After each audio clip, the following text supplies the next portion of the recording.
I'm pretty sure everybody watching this video knows about the boomers, but if you don't, here's a short recap. They're everybody's favorite explosive slinging, missile launching, ignorant, savage hating tribe. And well, they came from a vault, which just makes it extra peachy. So I'm going to be trying to be Flight New Vegas as a boomer. Now the whole premise of this challenge is that I can only use explosives and I can only use armor worn by boomers. Now, while Raquel does wear combat armor, I'm going to decide to not use it because I feel like I could just get all the caps to get combat armor and I would never have to worry about anything again. So, for the most part of this run, I'm going to be wearing basically nothing but damage resistance, and so I'm going to need a lot of endurance. Some other important side notes: there are a few faction requirements that I have to meet that I've decided on based on the Boomers' personality. Now, obviously, be idolized by the Boomers, which includes getting the bomber from Lake Mead. The Powder Gangers have to be at least accepted, because, well, in this vigilant wasteland, I should try and align myself with the people who have my best interests at heart, and, well, explosives are one of them. So, the Powder Gangers are going to be a yes. The Great Khans, well, they're ignorant savages, so they are out of here. And Caesar's Legion is a no-go because they are also ignorant savages. And let's be real, anybody who has to own slaves to do most of the dirty work isn't very strong at all. Yeah, take that Leggett Lanius, you dumb whore. Now, without further ado, The game was rigged from the start.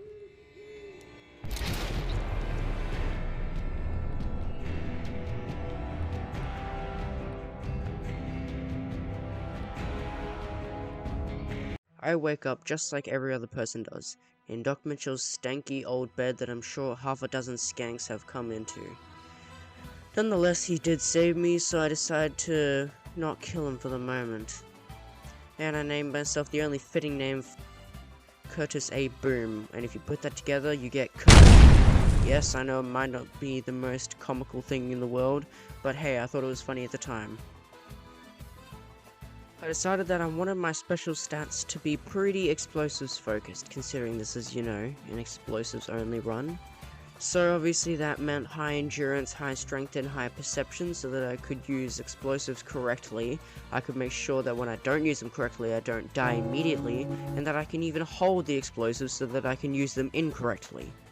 As for luck, agility, and charisma, I decided to drain those pretty much because they'd be pretty useless to me, because I can just blow up whoever I meet. And I made sure to put a few points into intelligence so that I could level up so that I could get perks, so that when I do use my weapons inconsistently and incorrectly, I don't immediately die, because I can guarantee you 10 endurance is not enough. Now onto the face making. Now, because I came from a vault, and, well, the boomers are a pre-war society, pretty much, I had to make sure that I was the whitest and dumbest looking man possible, so I could show these ignorant savages how a real American does things. So that meant square face, wide ass, and everything in between. And then I went over to Doc Mitchell's couch, did that stupid thing that he makes you do all the time, except I didn't really because, well, it's boring as hell. And then I decided to pick my traits. I decided that my traits would consist of explosives, repair, and science. Explosives because of the nature of the run, repair because those explosive weapons really need repairing all the time, and so having a good repair skill will make it a lot easier, and science because, well, it's just useful to hack terminals. There isn't really anything other than that. I decided that I'd go for loose cannon as my only trait, because being able to throw these frag grenades very fast will make it so much easier in the start of the run when I only have frag grenades and dynamite, because, well, in case you haven't noticed, no good early games explosive weapons, unless you get them from certain DLC, appear.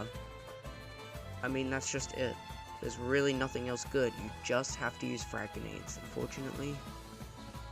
So, once I'd looted Doc Mitchell's house for all of his belongings, and took the Pip-Boy, I decided to finally venture out into the wasteland after a very long stint.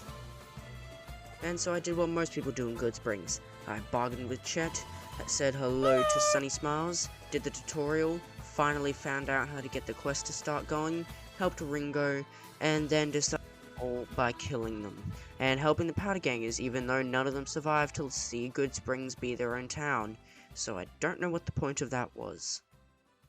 Then I reached level 2, picked Heave Ho because throwing weapons are going to be a godsend in this run, and decided to do the Black Mountain shortcut because I can't be bothered to go through Nelson or whatever the place the Legion goes through. I can't even be damned.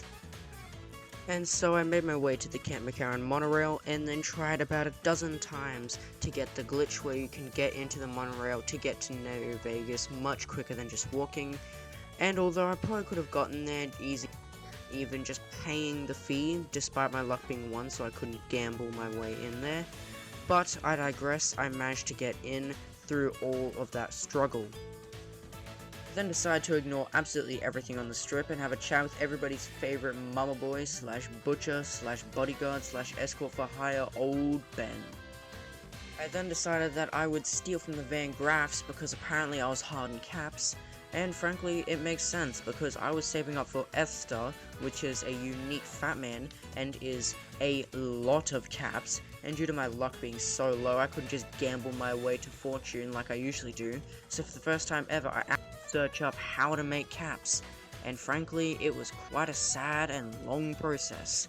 Yeah, I even did the Festus reward where you have to get 50 Sunset Sarsaparilla Star Bottle caps, and let me just tell you something, it was excruciatingly painful having to save and load and save and load and drink and drink and drink and drink.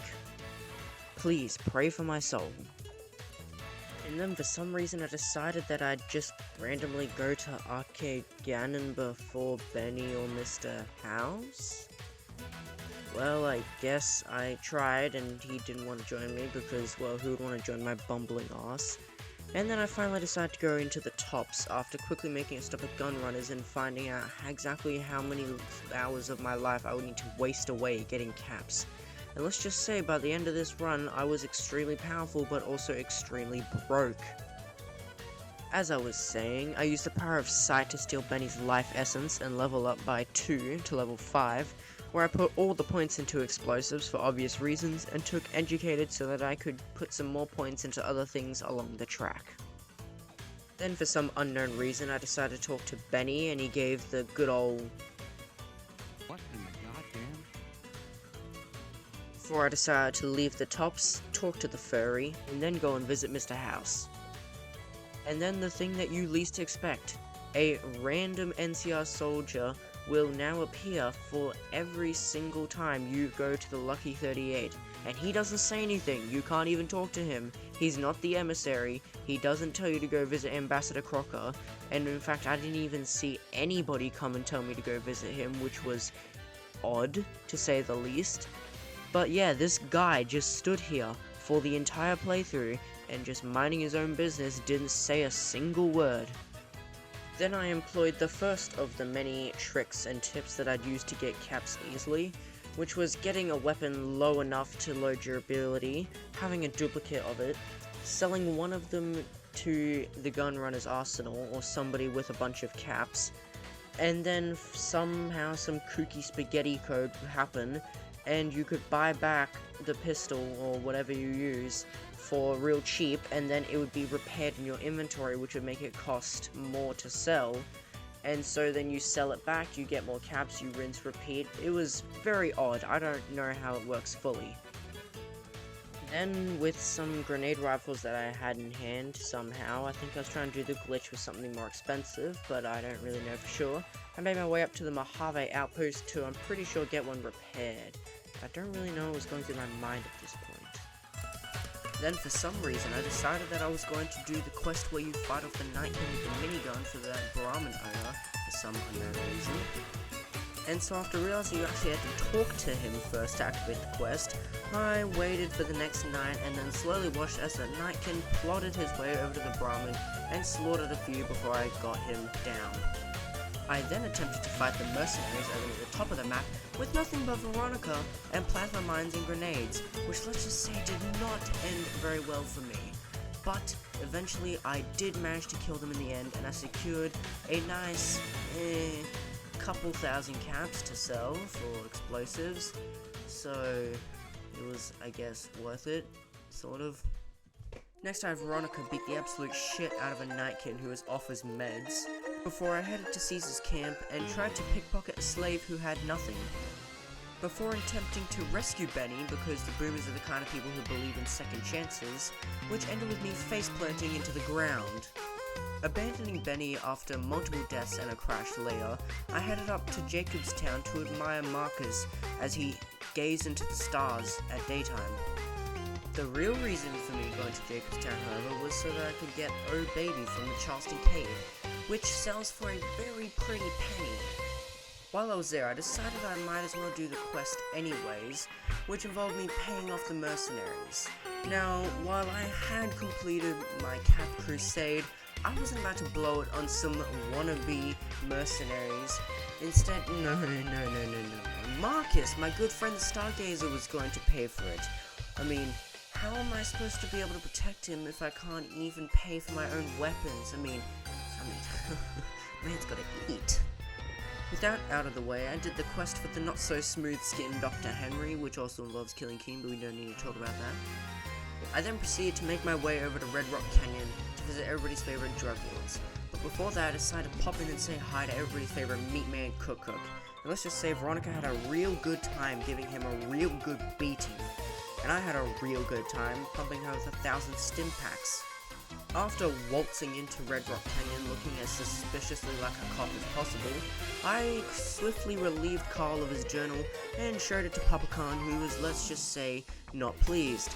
But he still needed a bit of convincing, so I was going to have to do all the other parts of the quests, because let's just say my charisma is not that good. But as it turns out, I actually don't know this game as well as I thought.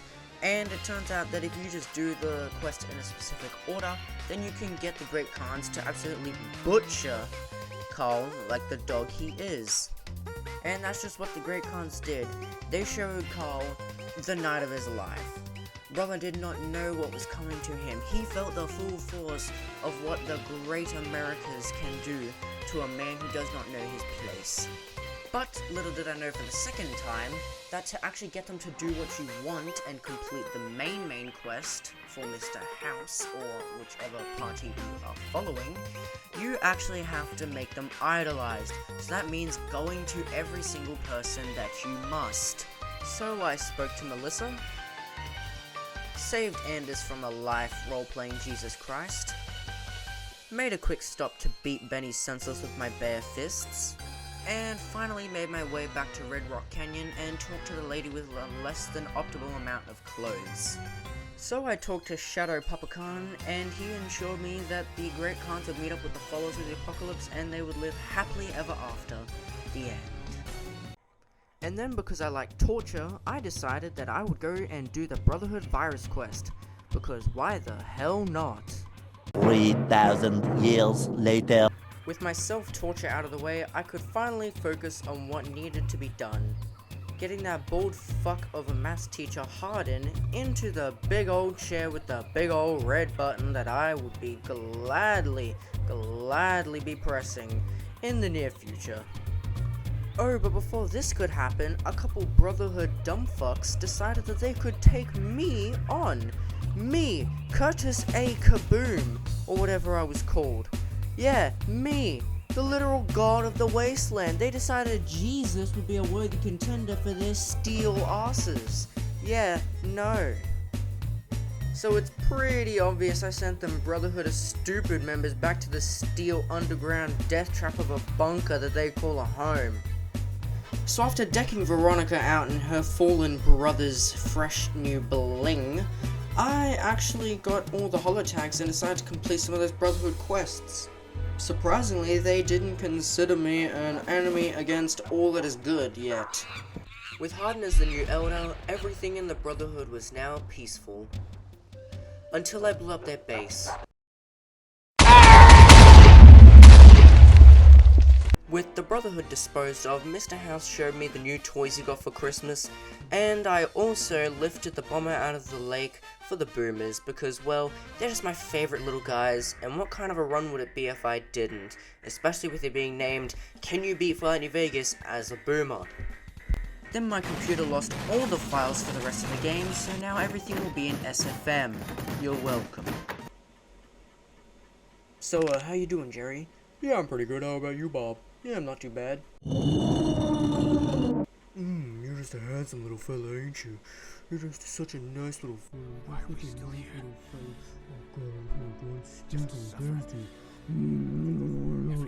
Oh, I'm just gonna put in this code here into this here computer.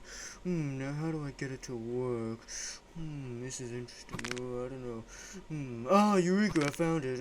Oh, see ya, gentlemen. Yeah, see ya. I'm gonna be going now.